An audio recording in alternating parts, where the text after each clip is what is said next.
Sorprendentemente, un físico tan grande, que descubrió las leyes de la gravitación universal a través de manzanas que caían, fue una vez conocido por los demás.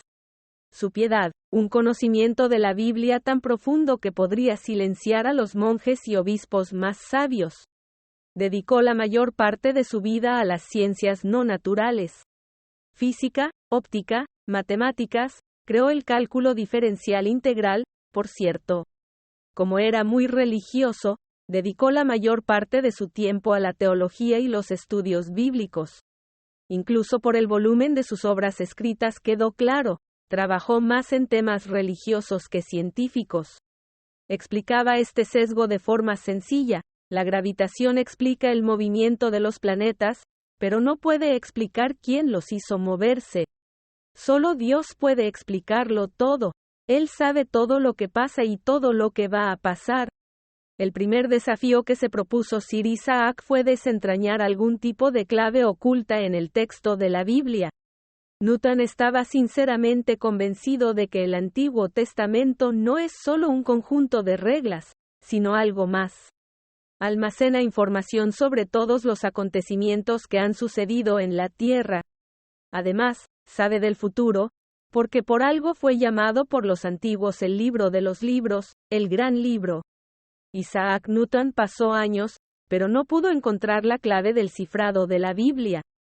¿Quién y cómo lo hizo? Otro artículo. Una gran sensación fue la exposición de sus tratados teológicos, Jerusalén, 2007. Se trata de una serie de libros en los que el erudito trabajó durante casi la mitad de su vida. En la obra, Cronología de los Antiguos Reinos, se cuenta lo que ocurrió al mismo tiempo que los acontecimientos bíblicos del Antiguo Testamento. Se dan pruebas de la autenticidad de la Biblia. Newton utilizó el método de la comparación con cronologías alternativas de la historia universal. Otro de sus tratados, A Comment on the Book of Daniel and the Apocalypse of St. John, trata de los acontecimientos finales del mundo.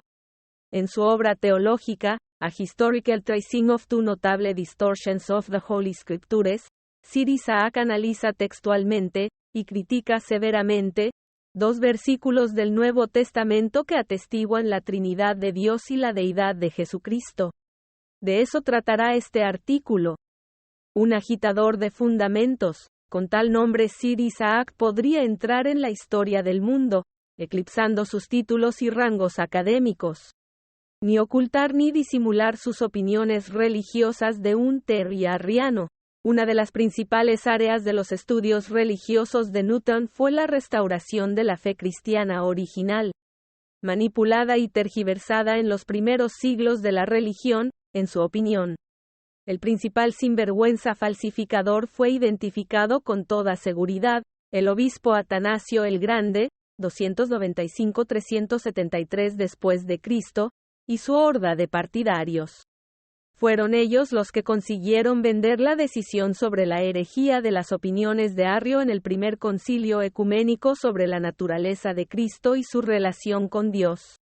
El Tratado de Newton, trazado histórico de 2 notables distorsiones de las Sagradas Escrituras, fue escrito en 1690, pero no se publicó hasta 1754.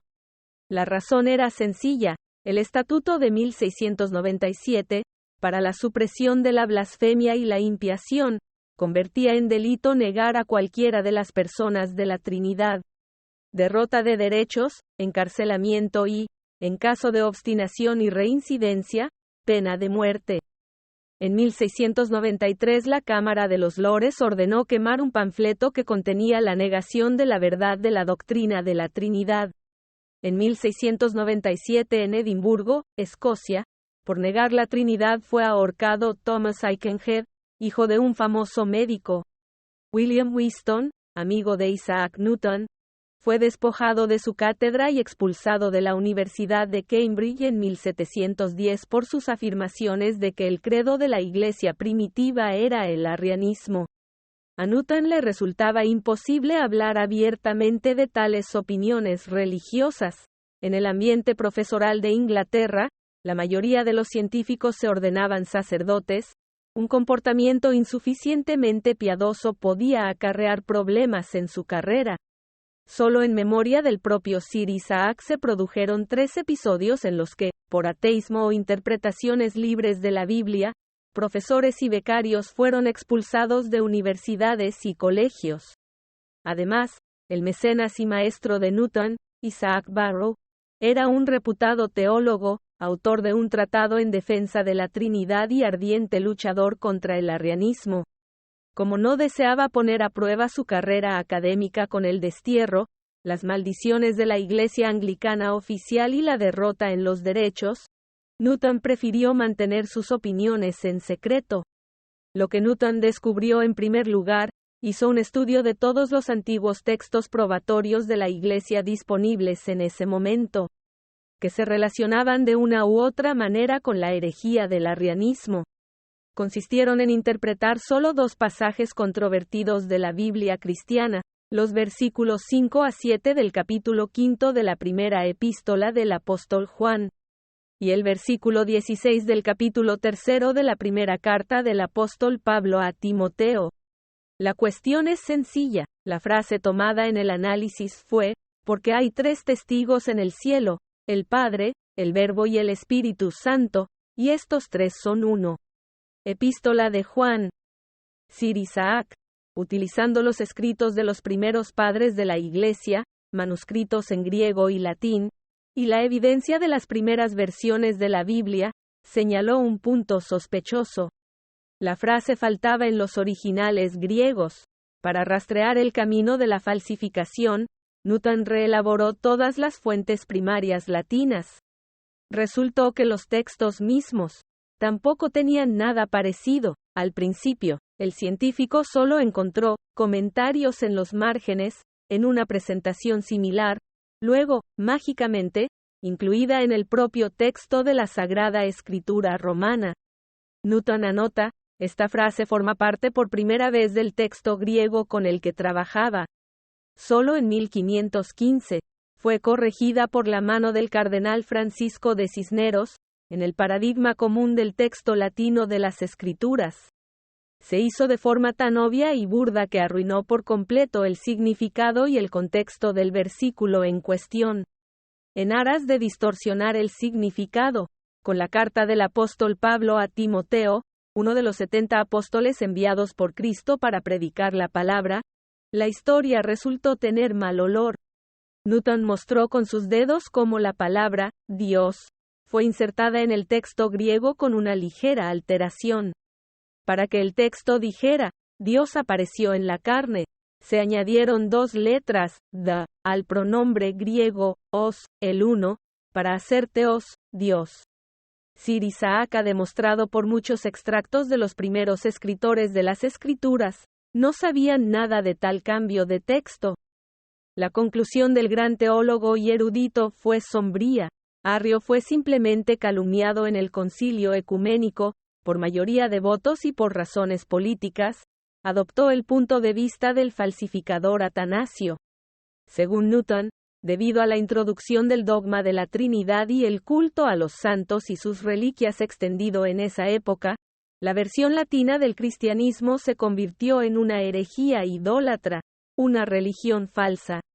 El erudito dio la bienvenida a la Reforma, pero lamentó, incluso los protestantes se quedaron cortos a la hora de corregir la distorsionada fe original, manteniendo falsas nociones de la igual divinidad de Dios Padre y Cristo.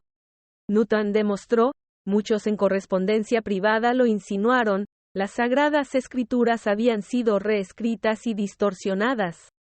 La pureza de fe característica de las primeras enseñanzas cristianas ha sido sustituida por la ilusión de la Trinidad, o Creador Trino. Y la cúpula de la Iglesia, poniéndose del lado de Atanasio, en su culto a Cristo se convirtieron en idólatras. La conclusión del gran teólogo y erudito fue sombría. Arrio en el concilio ecuménico fue simplemente calumniado, por mayoría de votos y por razones políticas, adoptó el punto de vista del falsificador Atanasio. Según Newton, debido a la introducción del dogma de la Trinidad y el culto a los santos y sus reliquias extendido en aquella época, La versión latina del cristianismo se convirtió en una herejía idólatra, una religión falsa. El erudito dio la bienvenida a la Reforma, pero lamentó, incluso los protestantes se quedaron cortos a la hora de corregir la distorsionada fe original, manteniendo falsas nociones de la igual divinidad de Dios Padre y Cristo. Newton demostró, muchos en correspondencia privada lo insinuaron, las sagradas escrituras habían sido reescritas y distorsionadas. La pureza de fe característica de las primeras enseñanzas cristianas había sido sustituida por la ilusión de la Trinidad, o Creador Trino. Y la cúpula de la Iglesia, poniéndose del lado de Atanasio, en su culto a Cristo se convirtieron en idólatras. Profundizando en este tema, pidiendo consejo, resumo, hay que tener mucho cuidado con las investigaciones de Newton, ya que también hay muchos errores en sus descubrimientos. Incluso sus partidarios admiten que las profecías de las revelaciones de Juan el Teólogo apenas se refieren a la distorsión de los textos bíblicos en el Concilio de Nicea en el siglo IV. Cuando Atanasio el Grande y los latinos verificaron su falsificación para justificar el dogma de la Trinidad. La antipatía personal, muy profunda, de Newton, en cuestiones paradójicas, hacia Atanasio es alarmante. A quien acusó explícitamente de perjurio, asesinato, adulterio y de apoderarse del obispado de Alejandría. Política, cómo tratar estas exploraciones revolucionarias, con calma, puesto que ya nada se puede cambiar.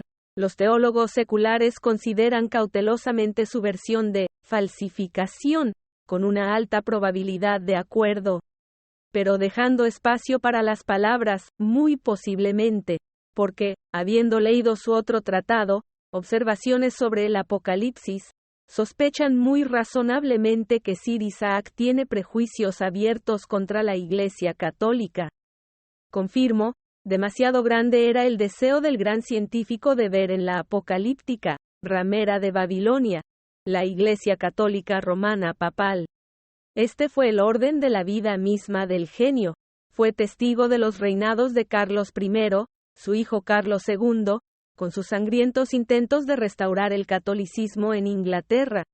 Dio la bienvenida a la revuelta de Oliver Cromwell contra una tiranía religiosa odiada por el pueblo.